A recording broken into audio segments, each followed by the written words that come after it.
चलिए आज गणित की एक ऐसी पहेली को सुलझाते हैं जो अक्सर थोड़ी मुश्किल लगती है, लेकिन हम इसे मिलकर कुछ बहुत ही आसान और तार्किक कदमों में हल करेंगे। तो ये रही हमारी आज की पहेली x² - 3x - 10 = 0। इसे एक डरावने सवाल की तरह नहीं बल्कि एक मजेदार चुनौती की तरह देखिए, जिसे हम अभी साथ मिलकर हल करने वाले हैं। जानते हैं, इस समीकरण में एक राज छिपा हुआ है और इसे हल करने की जो चाबी है वो दो खास नंबरों को ढूंढने में है। समझिए, हम एक तरह से कोड तोड़ने जा रहे हैं। तो इस पहेली को सुलझाएं कैसे? हमारा पहला सुराग अरे कहीं और नहीं बल्कि समीकरण में ही मौजूद -3 और -10 में छिपा है।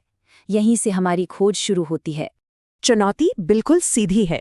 हमें ऐसी दो संख्याएं ढूंढनी हैं जो दो खास शर्तों पर खरी उतरें। एक बार वो संख्याएं मिल गईं तो समझिए पहेली लगभग हल हो गई। तो वो दो नियम या शर्तें क्या हैं? पहली, उन दोनों संख्याओं को जब गुणा करें तो जवाब आना चाहिए -10। और दूसरी शर्त, उन्हीं दो संख्याओं को जब जोड़ें तो जवाब मिलना चाहिए -3। थोड़ा सा सोचने पर हमें वो जादुई संख्याएं मिली जाती हैं, -5 और 2। चलिए एक बार जांच भी लेते हैं। -5 को 2 से गुणा किया तो आया -10, पहली शर्त पूरी। और -5 में 2 जोड़ा तो मिला -3, दूसरी शर्त भी पूरी। यही तो चाहिए था हमें। ठीक है, तो अब हमारे पास ये जादुई संख्याएं तो हैं, लेकिन अब इनका इस्तेमाल करके हम समीकरण को एक नए और बहुत ही आसान रूप में लिखने वाले हैं। ये इस पहेली का एक बहुत ही अहम मोड़ है। देखिए, बाईं तरफ हमारा वही पुराना समीकरण है और दाईं ओर देखिए हमने कैसे अपने नंबरों -5 और +2 का इस्तेमाल करके इसे एक नए रूप में लिख दिया है। इसे कहते हैं गुणनखंडन।